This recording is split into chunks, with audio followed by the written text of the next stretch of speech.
की EV policy से IGL और महानगर गैस के शेयर में जोरदार गिरावट हमने देखी। दरअसल कैब एग्रीगेटर के लिए दिल्ली सरकार ने ईवी पॉलिसी को मंजूरी दे दी है और नई पॉलिसी का आईजीएल पर आखिर क्या असर होगा, समझते हमारे सहयोगी सौमित सरकार से।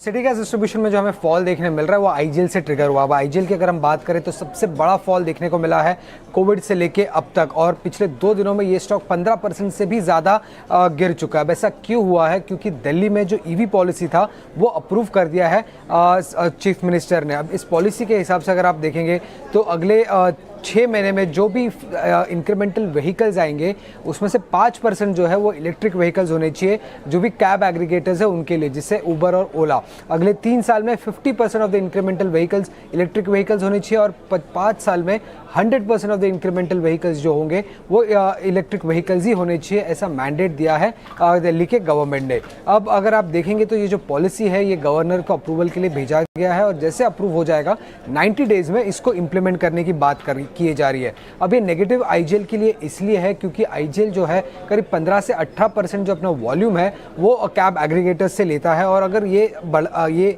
इम्प्लीमेंट हो जाता है तो जो इंक्रीमेंटल वॉल्यूम ग्रोथ होगा आईजीएल के लिए वो कम होते जाएगा। उसी अगर आप देखेंगे तो करंटली कंपनी ऐसे ही स्ट्रगल कर रहा है। बसेस के बसेस से जो वॉल्यूम डिमांड होता था वो काफ़ी कम हुए जा रहे हैं क्योंकि बसेस भी काफ़ी शिफ्ट हो रहे हैं इलेक्ट्रिक व्हीकल्स के ईवी के सामने। तो उधर एक ऑलरेडी वॉल्यूम ग्रोथ की एक प्रॉब्लम इशू थी ही, और अब चल के कैब एग्रीगेटर्स के सामने भी अगर आप देखेंगे तो इंक्रीमेंटल वॉल्यूम ग्रोथ जो है वो कम हो सकता है। अब जेफरी सुबह एक नोट के साथ आए जहाँ पे उन्होंने डाउनग्रेड किया था अपना रेटिंग आईजीएल पे, और उन्होंने ये कहा है कि 30% ऑफ द ओवरऑल वॉल्यूम्स जो है जिसमें उबर आ जाता है, ओला आ जाता है और ई कॉमर्स डिलीवरी व्हीकल्स जो आ जाते हैं वो सब आईजीएल को इन तीनों से मिलते हैं। अब उबर ने ऑलरेडी 25,000 इलेक्ट्रिक व्हीकल्स का ऑर्डर टाटा मोटर्स को दे दिया है। इसका मतलब आगे चल के और भी वॉल्यूम ग्रोथ की इशू आ सकती है आईजीएल के लिए। डीटीसी बसेस जो है और 3 व्हीलर्स जो है वो करीब 15% वॉल्यूम कंट्रीब्यूट करती है, और वहाँ पे अगर आप देखेंगे तो 3 व्हीलर्स के लिए जो इलेक्ट्रिक व्हीकल का प्राइसिंग इकोनॉमिक है वो ज़्यादा सूटेबल होता है। और बस सेगमेंट में अगर आप देखेंगे